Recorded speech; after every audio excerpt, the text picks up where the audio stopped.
Welcome, Molly. Thank you so much for sitting down with me. And I have to say, what a pleasure to have a family member sitting down with me. Uh, so, cousin power in the hot seat. But thank you so much for your time today. Can you tell me a little bit about you and your role at Brandsmiths? Yes, absolutely. So I'm actually newly qualified. So I've been qualified now for 4 weeks into the commercial team. And I started at Brandsmiths actually back in May 2022 as a paralegal in the trademark team, having previous experience in construction law and agricultural litigation. But IP was sort of my calling.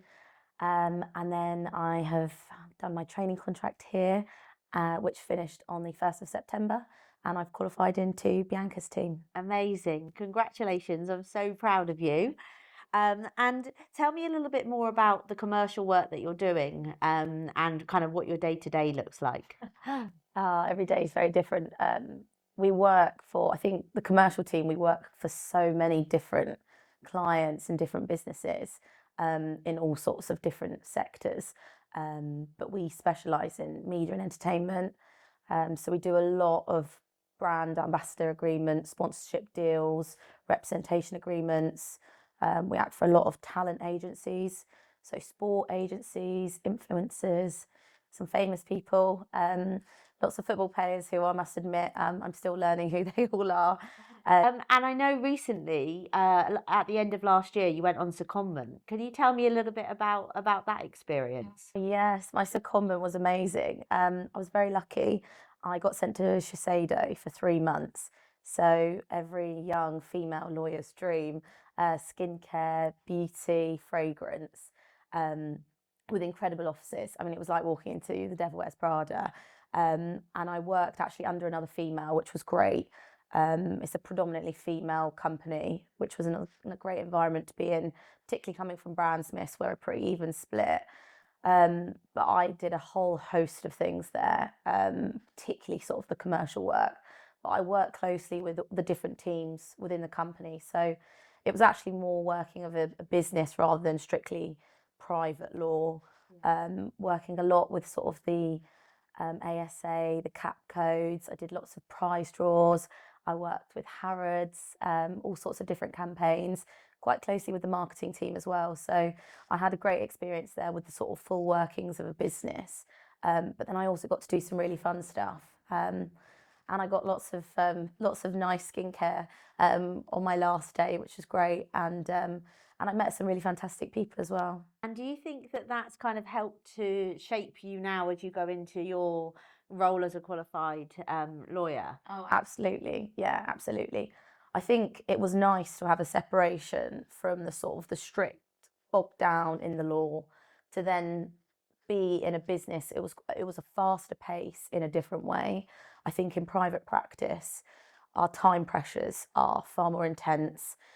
The clients are paying you directly. It's quite a quick turnaround on things. I think whereas when you're in-house within a bigger business, you can manage it better, but you swallow a little bit more risk and think and work just more commercially, basically to just get things done in the best way you can, rather than getting so caught up in the granular sort of technical detail.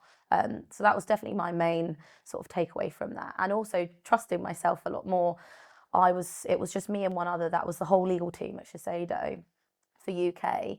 So, coming from working within a bigger team of people, there was two of us, and you sort of had to make a lot of decisions on my own, and I left with a lot more confidence, I think, than I maybe had before, leaving some imposter syndrome that I maybe had before behind. Amazing, amazing. And from your, sorry, I've lost my trail of thought because I was just thinking how proud I am of you. And I was like, feeling a bit emotional. I was like, Oh, what's my little cousin doing?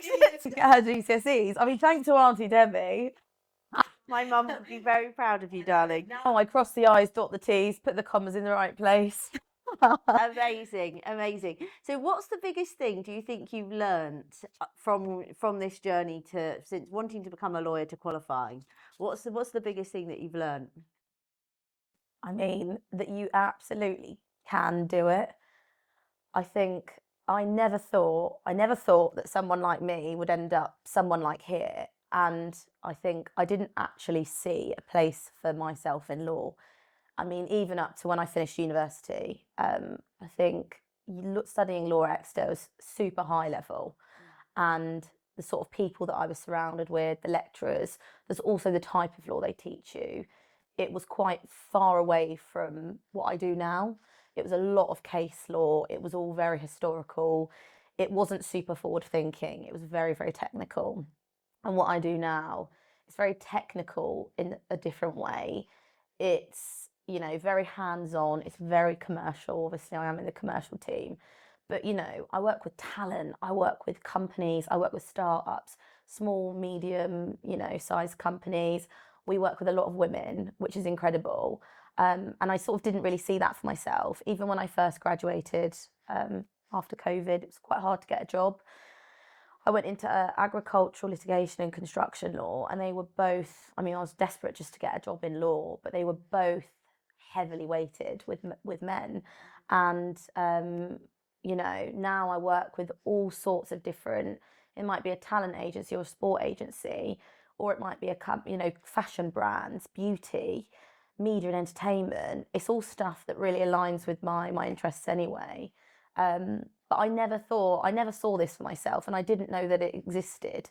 And I wish I did. And now I tell as many people that I can, that are juniors, maybe studying law or starting their career in law, that there's a space for you, and you're going to find it. You've got to keep churning through. I'm sure as you know yourself. But you will find something that is absolutely where you want to be and where you should be. So I think the biggest thing that I found is knowing that that was there, and it is absolutely there. Yeah, it's amazing. And do you feel that, sorry, oh my God, I'm blown away by you. I'm blown away by you, so I'm getting all flustered. Right. What was I going to say to you next? Do you think, I'm going to ask you a really personal question now. Yeah. Um, so obviously both of us have been through very tough times in our lives. Do you think losing your dad at such a young age, how did that shape you, and how has that kind of driven you to where you are now? Yeah, obviously it's absolutely life changing. Things happen at such a young age and such a pivotal time. Obviously, a few weeks before I started uni, um, I think I always knew that the academic way was going to be the way for me. I knew what I wanted out of life and what I didn't want from life. And I think when you lose someone that's such a huge part of your whole life, you have a huge void, and you have to, push that energy somewhere else. And fortunately for me, I mean, when I got dropped off down in Devon by my mum for the first time, having never even viewed the university, I channeled all of my energy into the books, and the fear of failure and not making something incredible out of a completely horrific situation. It ate me alive, it kept me up at night, and it just had this unbelievable fire and hunger in me to do that. And I didn't know quite what I was going to do with it. And fortunately, I didn't have any pressure, from a family side to do anything at all. But it really, really, really drove me. I mean, the necessity, obviously, to make money, build a career. I then, have to look after someone else, my mum, and sort things out for myself. I didn't have any backing there. I had to do something with it. And as I said, I channeled it into the books, into the exams, and a little bit of running on the side.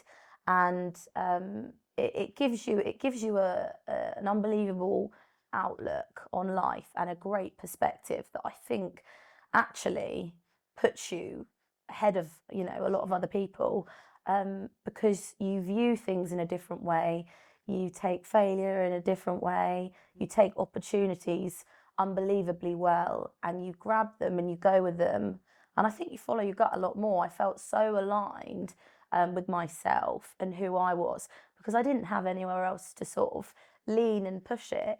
It was like, this is what you're going to do, and if it feels right, you go with it, and I don't think you don't second guess yourself as much. You run with it. Amazing. So you are, we've been asking this question to everybody, so I'm going to ask you. You get the pleasure of working with so many different brands and founders and companies. Yeah. Is there any specific trait that you think they have in common that makes them so successful? Confidence.